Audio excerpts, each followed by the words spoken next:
This is Scott Spears, and today I'm joined by a man with ties to Marion, Ohio that you might not know about.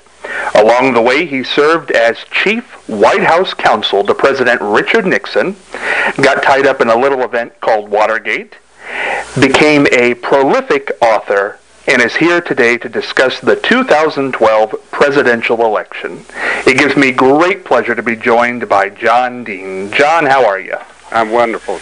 Nice talking with you, Scott. John, before we get into the election here, I want you to discuss your ties to Marion, Ohio, which maybe most people don't realize. Well, I spent, I guess about 4 or 5 years in Marion. I went to junior high school there and did not go to high school. When it came time to go to Harding, which had just been completed when I lived right around the corner from the school and watched it being built and used the tennis courts that used to be or maybe still are at the side of the school. So I had a lot of friends and played a lot of golf while I was there and learned to swim at the Y. Now, is that where your interest in Warren G. Harding came from? It is. I, as you know, have done a biography for Arthur Schlesinger Jr. and his series on the American presidents on Warren Harding. I'd known Schlesinger for years, and when he started the series, I was talking to him, and I said, obviously I shouldn't go near Nixon, but I said, what are you going to do with Harding? He said, I don't have a clue. I said, well, Arthur, I don't think you've ever given Warren Harding a very fair shake, and that's because I had grown up reading about Harding. Our next-door neighbor was Jack Maxwell, who was the editor of the Marion Star. And Jack gave me my first book on Harding, which I, at about 12, 13, read and greatly enjoyed. So, in a sense, Harding was my first president. It's a great story, and of course, years later, you wrote the great book, Warren G. Harding, and dedicated it to my favorite radio personality here in Marion, the late Madge Guthrie. Indeed, I did. Absolutely. Dan Guthrie, who was Madge's stepson, and I were very close as kids. My father and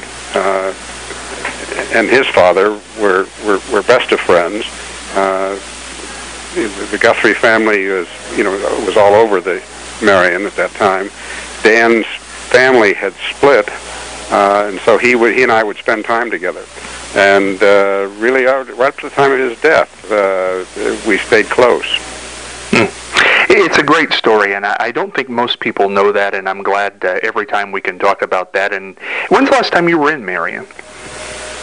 That's a good question. I can recall we came back for a birthday of Madge's, and I was with my mother, and Dan had a bus that he took everybody in the bus down to a restaurant in Columbus, which was the sort of thing Dan would do.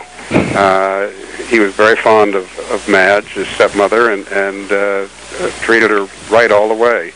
And that I can't remember what year that was. I've tried to put a date on it. It was probably a good 15 or so years ago. Well, you've got to come back sometime. Well, I get messages from people who drive by where we used to live and give reports that the house is still standing and in good shape. What was the address? That's a good question. I can't tell you the number. It was Brightwood, I believe. Brightwood. Like I say, it's a tremendous story. Do you know the number? I don't know the number. I was going to go drive by there. Well, it's just before you get to the high school. If you go down Brightwood, which at the time I lived there, it dead-ended into a woods. I'm sure that woods all got developed later, and there was a big woods beside the high school. And you'd take a right and you go down and you'd be right at the high school. So it's a block and a half from the high school. So that would put you there. We'll have to figure it out. If I figure it out, I'll let you know. Okay. John, here we are, election time. We're just a few short days away.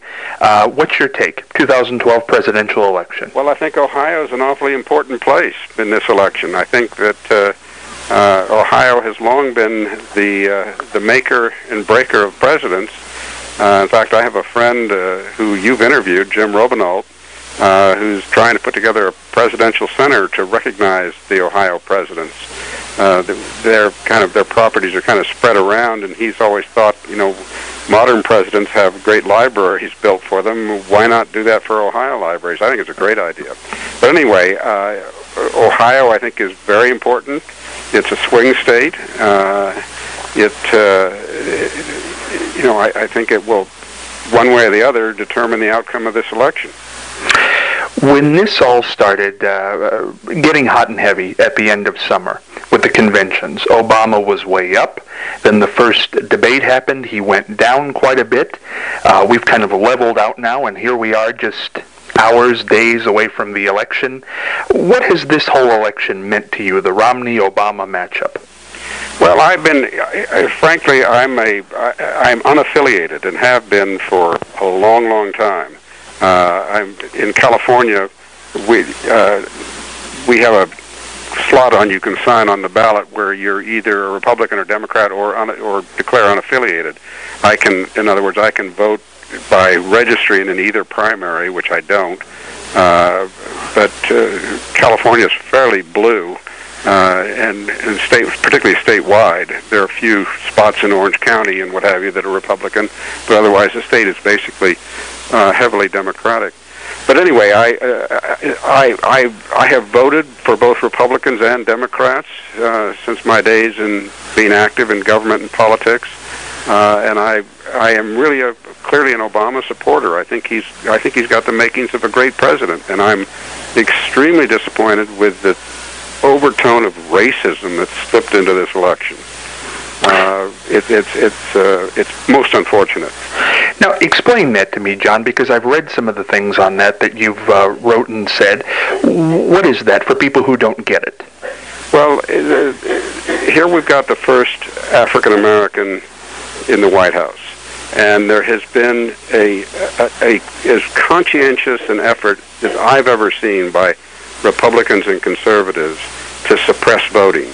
This is a classic way to deal with black voters, in fact, all minority voters, which tend to be Democratic. And the demographics today don't favor the Republican Party, the way their policies or their positions. They solidly favor future growth for the Democratic Party. So it appears to me that there has been not in Ohio alone, but all over the country, a very concerted effort by Republicans and those who support Republican thinking to suppress voting.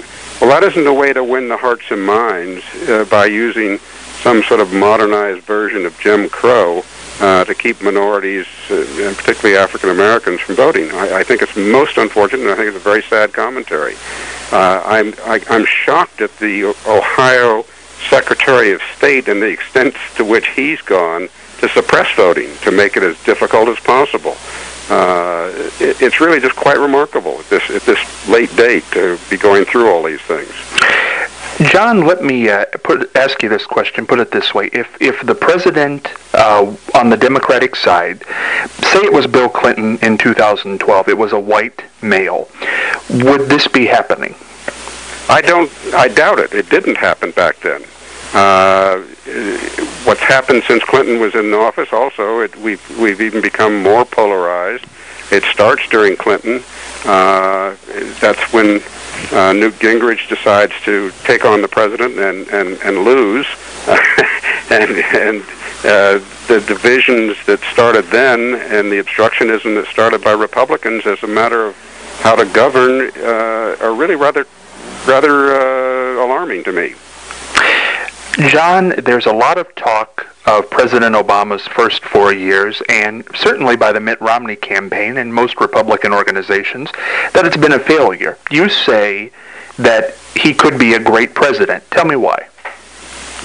Well, I think I don't think there's anybody who, and this isn't to cast blame on Republicans in this instance, but it's certainly their policies that left Obama with monumental problems. The Bush presidency, which was stunningly unsuccessful and took a tremendous surplus that existed when they came in, squandered it in tax breaks and unfunded expenditures and 2 wars, and left a huge deficit. And the economy, and they didn't watch the SEC, took its eyes off of Wall Street and let them put some of the weakest derivative securities imaginable out there that floated mortgages from people who really shouldn't have been given mortgages as a safe, secure investment in massive numbers, and created this deficit and hole in the economy that Obama has been forced to try to dig his way out of. And now Romney is coming in, and people don't recognize he's offering the same policies that Bush had. And my Republican friends really don't want to discuss these things. What happens if Romney wins on Tuesday? What happens if he wins? I would be shocked if he won, for one thing. And I think the country's in a whole lot of trouble if that happens. So you feel it's likely that Obama will win? Well, if I were a betting man, I would bet on that. Yes. Do you think? I think it'd be a travesty should he not. I think it would be a combination of racism and stupidity that would result in him losing. John, that's a heavy statement, because I can hear the Republicans saying right now, why is it stupidity? Why does it have to be about race? Why would him losing be that? Well, if I think that will probably be documented by the time it's all over, if that should happen. I don't expect that would happen. But again, the voter suppression that I've referred to is clearly a racist undertaking. It's predominant in the South, but it is seeped out into other states as a matter of policy, of Republican canon and their belief of what they should be doing. It's the only way they feel, I guess, that they can remain as a party is to remain as a white party. And it's stupid because it's not the best thing for the country at this time. Now, I'm one who does not work on ideology. My problem is I'm highly rational about these things. My beliefs, many of them are very Republican-oriented. I, in many ways, consider myself a Goldwater conservative. But today, Barry Goldwater is far to the left of the Republican Party. We've talked about what would happen if Romney would win. What happens if Obama wins and gets 4 more years? I think he will continue to pull the country out of the mess that he found it in. And I think 4 years from now, he will have created the 12 million jobs that Romney claims that he will create. The reason that Romney won't create those is that he's likely to abandon Obama's policies, which are now taking us to a slow but steady recovery. And you've got to understand also, presidents don't have the kind of magic wands that voters think they have. There's just no president that I can imagine who would ever do anything to try to make the country remain unemployed. And if somebody had a brighter idea, it's difficult to believe that a president would not. I can't imagine a president not accepting it. What Obama's been confronted with virtually from day one is obstructionism. Now, everybody said, well, he had the majority of the Congress. That just isn't true, nor did he have the supermajority needed to control Washington. So he couldn't do anything, and he was blocked at every effort all the way along, even when the Democrats controlled both houses. Obamacare, good or bad thing? Well, I think it's probably a good thing. I will say the Republicans have been very successful in demonizing it, and most of the people, when you take and break Obamacare down policy by policy, they say, well, I'm really for that. I really don't want to see that go away. And that's what happens. They'll take something like the mandate and say, well, we've got to get rid of that. Well, you realize when you take the mandate away that you have problems in funding because you have uncovered people, and you need to have more people in the pool to make it worthwhile for the insurance companies to take the trimming they're getting. Ohio is going to be very important. We talked about it. Romney pretty well has to win Ohio to have a chance to win. Obama doesn't, but it certainly would be a firewall. Where does Ohio go Tuesday? I would, I have no information other than what I read in the polls and Ohioans I talk to. I traveled Ohio this fall in August. I traveled around visiting with attorneys and talking informally. My sense is that it's going to go for Obama. It'll be close, but I think he may win by 4 or 5%. Has the leadership during the hurricane meant anything? I think he'll get a bump out of that. It's hard for me to imagine that there are really many undecided voters at this point. I suppose there are, but, I don't know what rock they're living under that they can go this long and not decide. And those people may well see the president being very presidential and say, well, we don't want to throw the captain off the ship at this point. He's doing a good job. His poll numbers on handling the storm have been wonderful. He's close to 80% approval rate on the way he's handling it. John, I went to your Twitter page, and just yesterday, October 31st, you put something on there that I found interesting, and I want you to elaborate on this. Mitt makes Nixon look good.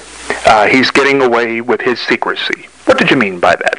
Yeah, pretty much what I summarized, that Nixon was a notoriously secretive president, and it cost him in the long run his presidency because he was being highly deceptive as well. He got caught in the lie, the likes of which no president had because of Watergate. I've actually, as you know, written several books that deal with that whole issue. And Romney has run a campaign that is more Nixonian than Nixon would try to get away with. He is, for the last 3 weeks, for example, used a very typical Nixon trick, which is don't talk to the press.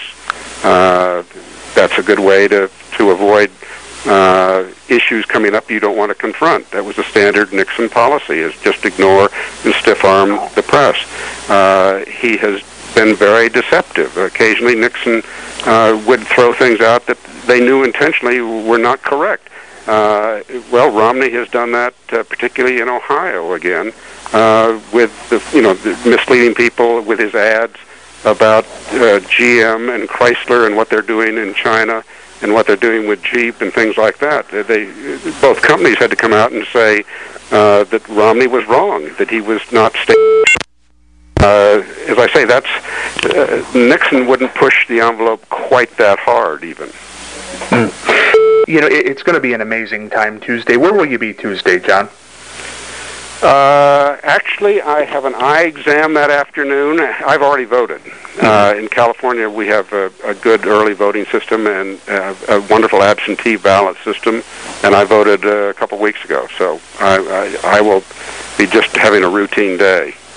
Before I let you get out of here, John, I got to do this because this is, if people don't remember, this is the 40th anniversary of Watergate. And there's just a few questions, if you don't mind, I'm dying to ask you about that.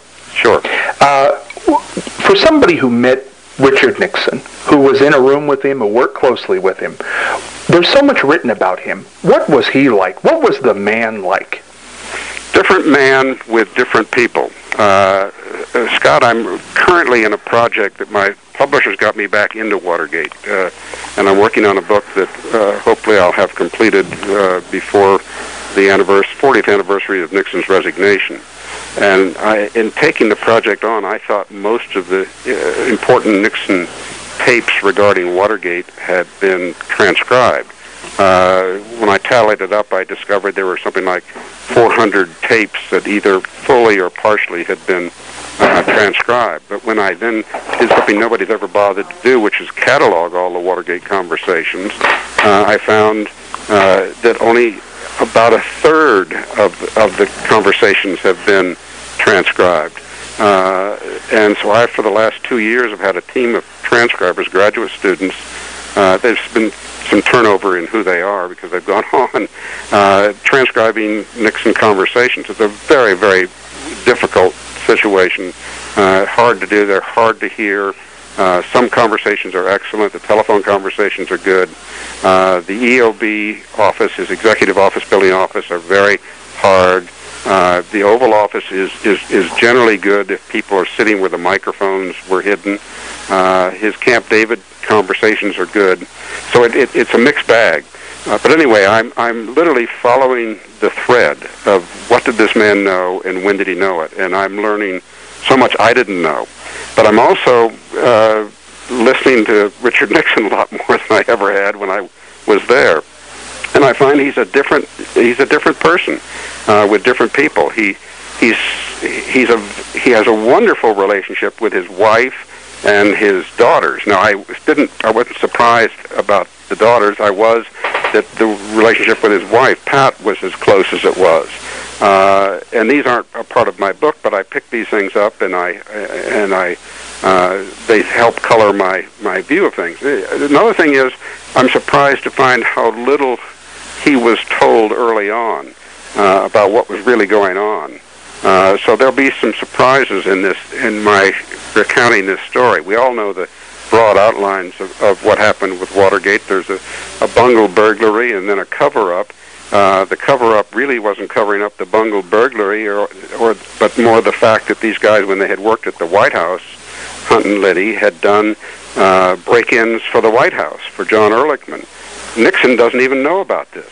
Yet Ehrlichman and Haldeman, the two top aides, are driving the cover-up to protect themselves and not really protecting the president. So your question is, what will people learn, or what would they, if they were in the room with Nixon? It depends upon what circumstances they were in there with. When he's with Colson, one of his top aides, he's as political and dark and black and devious and vengeful as he is with anybody. Same to a degree with Haldeman. In fact, I was listening to a Haldeman conversation today. The anti-Semitism in his conversations with Haldeman are quite remarkable. But then you take somebody like his speechwriter, Ray Price. Well, it's a totally different personality. You take the conversations with me, totally different tone, a whole different level. Aside of Nixon, a lot of this stuff is, people didn't even see the dark side of Nixon. I didn't until it was very late. So he's a very complex character, makes him a very interesting character, but it's not an easy question to answer what one would know. When a guest comes in, they find somebody who's rather shy, not at ease dealing with strangers, who needs a talking paper to talk to them. Just isn't good at small talk. You know, John, I think the book, it sounds like the book's going to be fascinating, but going through these tapes, you said there's a lot of things you didn't know. Can you give us the hint of an exclusive here? What have you learned? What would be shocking that you found in these tapes that the public would go, oh, wow? I didn't know that. I'd love to give you a scoop, but I'm not inclined to scoop myself. I understand that. Not even an inkling at this point, huh? Not even an inkling. It's going to be a great book, though. It will be. It sounds like it. You know, John, I wanted to ask you this, because you got tied up in this Watergate thing. I know how people portray you in that. How do you portray yourself? What did you do? Well, I'm not sure I know how people portray me. A lot of different portraits is all I can tell. Those who don't like the fact that I had to stand up and tell the truth have tried to portray me as the mastermind behind the whole thing. They've created out of thin air plots that never even exist. There are no facts to support. Just whole cloth stuff. A lot of conservatives who at one point thought they wanted to like Nixon, but decided that he wasn't one of them, were attacking me for a long time. Other people who realized what was going down and how important it was the truth be told appreciate what I did. It was not a pleasant route I had to travel, but somebody had to do it, and it fell to me. So there are different ways to view this, and I understand that. In writing this book, I'm really surprised at myself at how much detachment I can look at this material with, because I know how the story ends. I have no axe to grind. What I want to do is let the tapes tell the story as it really happened. Let me ask you this then. Before people knew about the break-in, when it was going on, What did you realize that did you realize something wrong was going on and you weren't saying anything? Well, I actually tried to leave the White House about a year before Watergate, and the chief of staff, Bob Haldeman, I went in to tell him I wanted to leave, and I was sure my deputy, Fred Fielding, who later would become both Reagan and Bush II's counsel, White House counsel, could handle the job. He said, no, he said, you can't leave. You owe it to us to stay. In essence, he said, if you leave, you'll be a persona non grata here, and really came down hard on me for even wanting to leave. So I'm sure later he wished he'd let me go, but that's another story. But what was your question? When the original things were going on before the burglaries. I did. I was not. I was very young at the time. I went over there. I was 31, and I wasn't sure if this is how it was played in the big leagues. And it was not. I did not like a lot of the things I saw, and thought, well, maybe I'm just naive. Well, I now know that is not the way it's played in the big leagues. That Nixon was had his own dark side, and it played out in his presidency. If the burglars don't get caught, does John Dean come forward, knowing that? Well, there would have been no cover-up if the burglars hadn't been caught. I guess, would this have been knowledge at some point that this happened? But what happened? That they were spying on Democratic headquarters or trying to break in. Oh, the rest. Well, I don't know that they would have. I don't know if I would have even known it, because nobody, to my knowledge, at the White House really knew what they were doing. Well, I guess the main. And I can find no evidence that anybody at the White House knew they were going to break into Watergate. It's not until after it happens that we learn of a lot of the craziness. Well, it's been reported, and I'm not sure of the accuracy of this, but that you asked Nixon for a formal immunity for the crimes that may have been committed. Never happened. That didn't happen. Never. And that's on your Wikipedia page. What my Wikipedia? I've never read my Wikipedia page. It said that you had asked Nixon for formal immunity. Not true. And that he had denied you, and that's why you went public. No, not true. So that's interesting, because that's on a fairly... Well, the one time I looked at Wikipedia many years ago, it was so inaccurate that I just said, it'll be interesting to come back to this maybe years from now and take a look, but I just never had occasion to look at it. I'm one who thinks Wikipedia is a great idea, but it doesn't always, particularly with political issues, work out very well, because many of the people who edit Wikipedia have an agenda, and particularly on an issue like this, I've seen them. For example, I have a friend whose father was absolutely just brutalized by editors, and took years to get it cleaned up. Most unfortunate. So Wikipedia is a great concept. It has yet to prove itself to me. Then let me ask you this, because it's kind of portrayed that the reason you came forward is because Nixon wouldn't give you immunity. No. Why did you come forward? Scott, we're getting into something that I've written books about. Okay. So it takes a long time to unwind all that. Okay, so but anybody who's curious can read Blind Ambition. Final question. Did you ever talk to Nixon after you came forward? Yes, I did. And my last conversation with him was many weeks after I had come forward, and I told him I'd come forward. And there are tapes of me talking to him after I had broken rank, and told everybody I was going to break rank. And his take was, for the rest of his life, do you think he forgave you? No. Well, it's very interesting. In his memoir, he says, I'm the only one who did try to warn him. He said, why didn't Haldeman? Why didn't Ehrlichman? Dean is the only one who tried to warn me of the problems. So he understood that. But then he didn't think I should have explained everything that was going on. In other words, he would have liked for me to lie. Well, in a nutshell, saying that, was he a bad guy? Was Nixon a bad guy? Because that's how he's portrayed, I think. Well, he certainly had a dark streak. He seemed to think that to be an effective leader, you had to be ruthless. I'm not sure that's true. He's a product of the Cold War. His first president was much more ruthless than people know.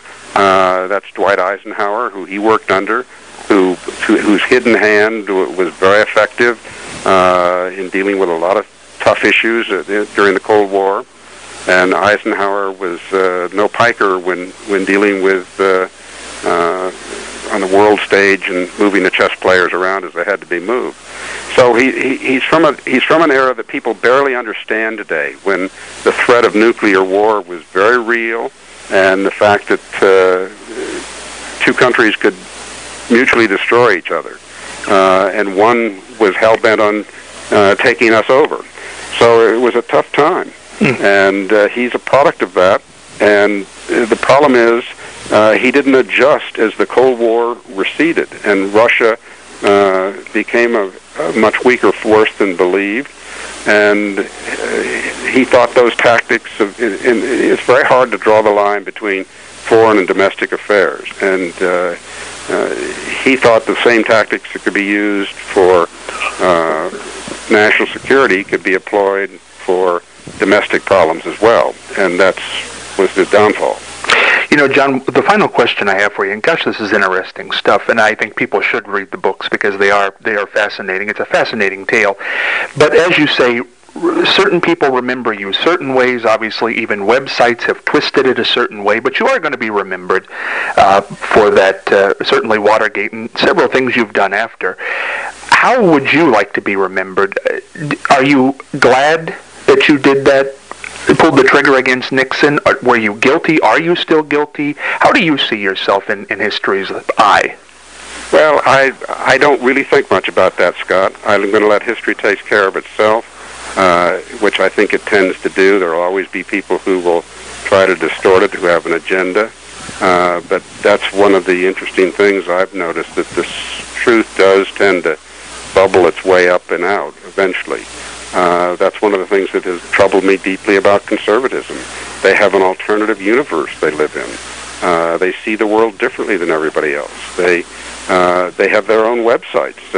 They don't want to read other people's websites that don't think like they do. I'm just the opposite. I read from the right, the left, and the center to try to understand all the points of view. But I'm very worried about those who just want one point of view, and often it's a point of view that's not really soundly based in reality. Very fascinating. And one final note before we get out of here. We talked a little bit about the upcoming Nixon book that will be out eventually. We talked that there could be a scoop in there, possibly not going to give it today, obviously. But, John, when people read that book, is it going to be a big story? Is there something in there that's going to be a big story? Well, we'll see. I'm actually still assembling. One of the things I've told my transcribers who are ahead of where I'm listening is to not tell me what they're hearing. I do that for a couple reasons. One, I have to listen to it. I want to listen to I read their transcripts and then listen to the conversations myself. Obviously, when I'm dealing with about just under 1,000 conversations. Some are as short as 5 minutes. Some are as long as 5 or 6 hours. One transcriber just sent me a transcript that runs 60 pages. So some of these are quite long. So it varies. But anyway, I don't know where it's all going to come out at this point. And as I listen to the tapes, I want the material to be fresh to me and to have, so I can react to it. I have to boil down literally millions of words into a book that'll be maybe 120 to 150 most thousand words, and tell a story. And I've done a similar book called The Rehnquist Choice, where I used the Nixon tapes when they were released that related to his selection of Supreme Court justices, which I was involved in. I didn't know what was happening behind closed doors. I knew what was happening in the rest of the building, but not always some of the conversations, and that helped me complete the story. And there I just had literally 3 dozen taped conversations. So I'm working with a mass of material. It's just a huge project. I've pulled probably 50,000 pages of documents from the National Archives. That's one of the reasons I'm quite sure that while some people will try to distort this history, they really can't. The record is so massive and so complete that they're not going to be able to paint me as something I really wasn't, despite their political motives to do that. So I'm not really terribly concerned about that in the long run. And I'm just going to let the materials sort itself out, Scott, so I can't tell you what it's going to tell. I don't know. I'm not there. It sounds like it's going to be a fascinating read. And, John, I certainly thank you for taking the time to stop by and talk with us. It's always a fascinating conversation. Okay. Nice visiting with you, Scott. Hey, thanks, John. Bye-bye. Bye-bye.